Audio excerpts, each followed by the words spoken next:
Biden promised ISIS-K will paint.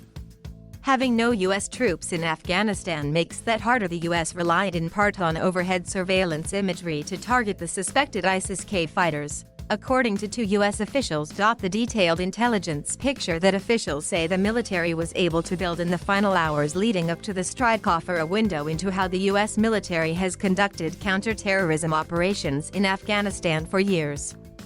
But current and former officials say that with no U.S. troops left on the ground, gathering intelligence is about to become infinitely more difficult. And two officials who had seen U.S. surveillance imagery in the aftermath of the strike confirmed official statements that there were large secondary explosions, indicating the presence of the explosives in the vehicle trunk, which these officials suggested may have caused the deaths of the nearby civilians. Astronomically high number of civilian deaths. 10 civilian deaths is an astronomically high number, according to a U.S. official with direct knowledge of the standards for a strike of this nature, who added that the military would have conducted collateral damage estimates beforehand.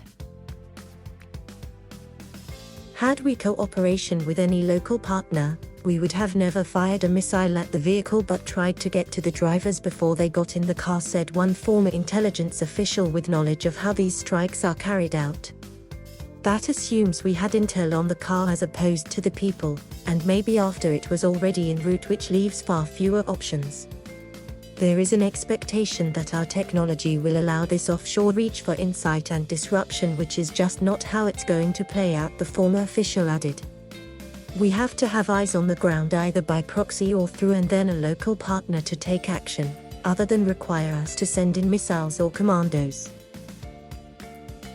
Biden has promised to continue U.S. strikes on ISIS-K militants in Afghanistan, vowing to make them pay for the attack on Kabul airport last week that killed 13 U.S. service members and scores of Afghans trying to flee the country. But with the U.S.-backed Afghan government in exile and the Taliban now effectively in charge of the entire country, retaining visibility into terrorist groups like ISIS-K will be more difficult, current and former officials say. Even though the U.S. can continue to fly surveillance drones over Afghanistan, because they will be launched from Gulf countries, the drones will spend as much as 60% of their flight time just getting to and from Afghanistan, limiting the amount of coverage that they can provide inside the country. That creates blind spots, multiple current and former officials said. And without a network of human sources that the United States built up over 20 years, intelligence and military officials might not know where to task the drones to look. You can have the most sophisticated air, but if you don't have the information it doesn't matter, said one former intelligence official. You have to know there's a threat, then you have to know who is involved and identify them and say, where are they going to be and when. As a result, the Biden administration is grappling with whether some form of loosely defined diplomatic and counterterrorism relationship with the Taliban might be necessary. Hard choices. The administration is now actively discussing, internally and with international allies, whether and how to open diplomatic relations with the Taliban, according to two other U.S. officials. That decision will in turn impact the future of U.S. counterterrorism operations in the country. Over the last several days and weeks, officials have been laying hard policy questions like whether to release funds to the Taliban and who might serve as the main interlocutor to a group that was once a sworn enemy of the United States. How much intelligence to share with the Taliban in an attempt to thwart terrorist attacks has been a subject of ongoing debate since the evacuation operation began, and continues to loom over the policy discussions, officials said. Adding to the challenge is the fact that the administration believed it would have much more time to make these decisions. 4 months, the Biden administration has been reviewing its policy for conducting drone strikes against terrorists in countries that are not in active war zones.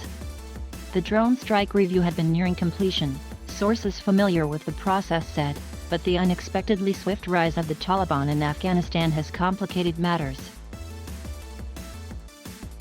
While the Taliban agreed to coordinate safe passage for Americans and some Afghans to Kabul airport during the evacuation, the administration is not betting on the militant group becoming a reliable counterterrorism partner. It's possible, Milley said Wednesday when asked if the U.S. will seek to coordinate strikes on ISIS-K with the Taliban going forward. But both he and Defense Secretary Lloyd Austin expressed deep skepticism. with Austin telling reporters that the limited coordination during the evacuation should not be seen as a model for the future. "I would not make any leaps of logic to broader issues," he said. Even during the evacuation mission, the US kept the Taliban at arm's length. While the US did share some intelligence with the militants to help thwart potential terrorist attacks on the airport, it was extremely limited in scope and offered only to ensure the safety of US troops, according to one US official. The US also did not receive any usable intelligence from the Taliban, this person said, as the Pentagon and intelligence agencies conducted counterterrorism operations on the ground in Kabul to try to thwart potential attacks by ISIS-K. A fool's errand. The deal struck between former President Donald Trump's administration and the Taliban in February 2020 required that in exchange for a U.S. withdrawal, the Taliban would sever ties with al-Qaeda and work to prevent Afghanistan from becoming a safe haven for it and other terrorist groups like ISIS-K to launch attacks against the United States. That agreement is now informing how the U.S. is thinking about its future diplomatic and counterterrorism relationship with the group, according to a U.S. official familiar with the ongoing deliberations. Theoretically, both the U.S. and the Taliban have an incentive to work together in certain instances to prevent terrorists from regrouping in Afghanistan. But current and former officials say the situation is much more complex and fluid in practice. People slide back and forth among the different organizations. Bolton added. So trusting the Taliban with sensitive information that's not just interesting when you give it to them but shows sources and methods and potentially shows doctrine exposes us to more danger later. I think it's a fool's errand to think that you can work with the Taliban against ISIS-K.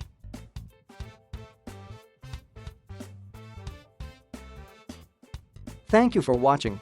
Please subscribe